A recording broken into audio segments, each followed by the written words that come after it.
The End World est ce qui reste du niveau 600. C'est un niveau énigmatique des backrooms, accessible depuis le niveau énigmatique What to Win. The End World est un niveau dangereux en raison du faible taux d'approvisionnement et de l'omniprésence d'entités hostiles. The End World ressemble au reste d'une ville détruite par une guerre nucléaire. Il n'y a pas de radiation et l'heure est réglée sur midi. Les rues sont détruites et couvertes de débris qui s'étendent aux maisons et aux autres installations, comme les supermarchés et les avant-postes militaires. La ville est peuplée de Huns, de Deathwatch, de Stalkers et de bandits humanoïdes. Les bandits sont des entités les plus dangereuses de ce niveau, car ils sont capables d'utiliser et de manier des armes à feu. Des graffitis de Scream Eaters peuvent parfois être trouvés à l'intérieur des bâtiments. On ne sait pas pourquoi ils sont peints à la bombe dans ce niveau, car l'exploration actuelle n'a pas montré que ces entités y résidaient. Lorsque l'on atteint les limites de The End of World, des effets non euclidiens commencent à se manifester. Le paysage commencera à monter et descendre.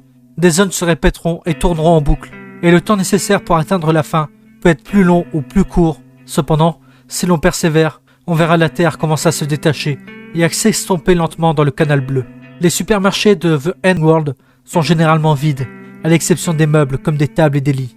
Des bouteilles d'eau aux amandes ou des conserves peuvent parfois être trouvées dans ces structures, ainsi que les propriétés non euclidiennes standards que ce niveau possède dans son ensemble. Les centres commerciaux sont complètement vides, sans aucun meuble ni approvisionnement. Ils sont également très fréquentés par les bandits et les activités non euclidiennes, ce qui rend leur traversée très déconseillée. Il est à noter que tous les calendriers présents dans ce niveau indiquent la même date, le 31 décembre 1999. Les avant-postes militaires sont des structures rares dans ce niveau, et jusqu'à présent, on n'en a trouvé qu'un seul.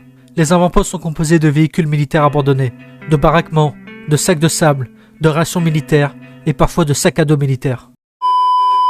La scène-01.1 est une scène de rang A des DevRooms. Elle a été découverte le 31 août 1987. La scène-01.1 est un vaste ensemble de villes, reliées entre elles par des routes qui traversent un vaste paysage montagneux. La scène-01.1 est composée de deux zones principales, de grandes villes animées qui présentent des similitudes avec la scène-01.2 et de vastes étendues de forêts montagneuses qui séparent les villes. Les villes sont dépourvues d'entités, à la seule exception des voitures intelligentes qui se déplacent d'elles-mêmes. Elles ne possèdent aucune qualité humaine et se contenteront de rouler sur les routes de manière pacifique, en respectant toutes les règles de la sécurité routière. Bien que l'intérieur des bâtiments ressemble aux structures existantes dans le monde réel, ils sont tous vides et non meublés, bien que plusieurs habitants aient apporté des meubles de d'autres scènes et se sont installés ici. De nombreux bâtiments sont encore vides. Il est arrivé qu'une pièce présente des propriétés non euclidiennes, mais n'y présente aucun danger lorsqu'on y pénètre. Les forêts de la scène-01.1 se situent le long de paysages montagneux. Elles sont couvertes d'arbres, mais n'abritent aucune faune ni aucun insecte. Des rivières peuvent être trouvées à l'intérieur des forêts,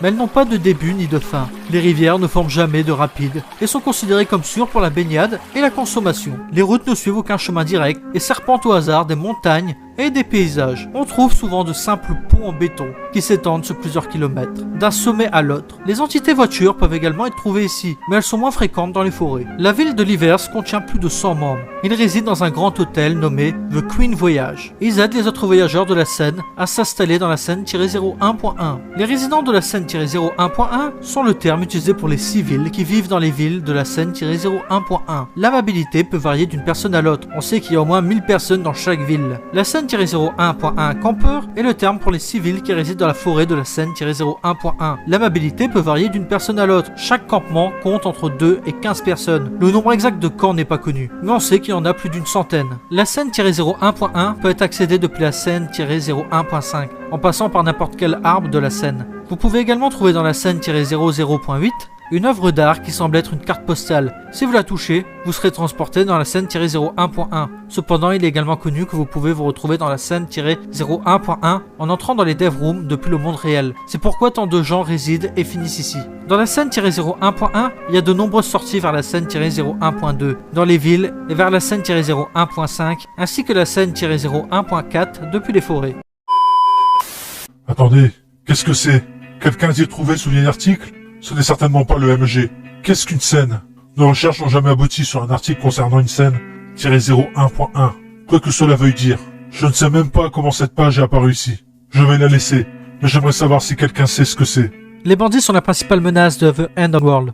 Ce sont des entités humanoïdes qui se déplacent en groupe de 7 à 12 membres, et qui peuvent parler comme des humains normaux, et sont tous capables d'utiliser des armes à feu, par exemple des fusils de chasse, des fusils d'assaut, et des fusils de sniper.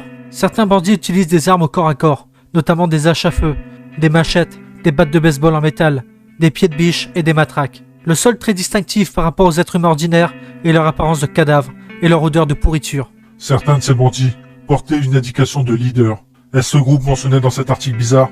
Quelqu'un sait-il où il se trouve? Réside-t-il sur cette scène-01.1 ou quelque chose comme ça? Je vais garder cette note ici.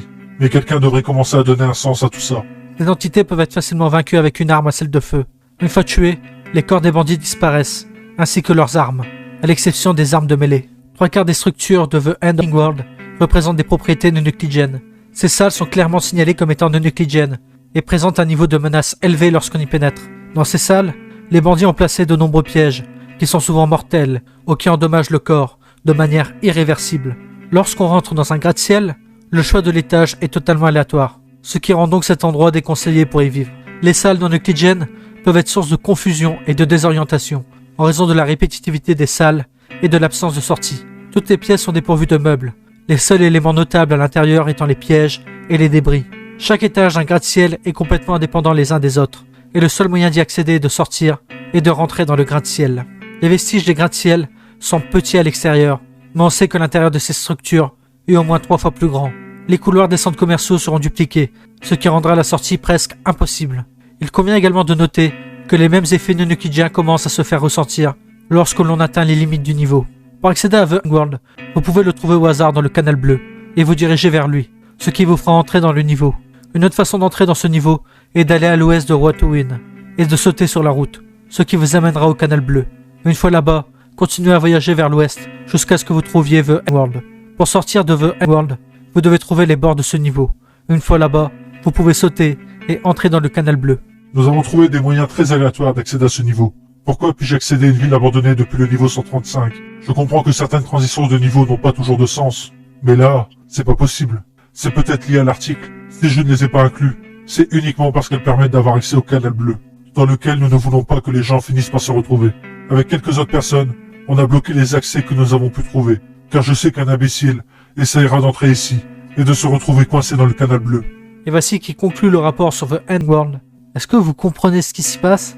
Est-ce que vous comprenez le lien avec la scène-01.1? Dites-moi tout ça en commentaire et à très bientôt pour une prochaine vidéo. Bye!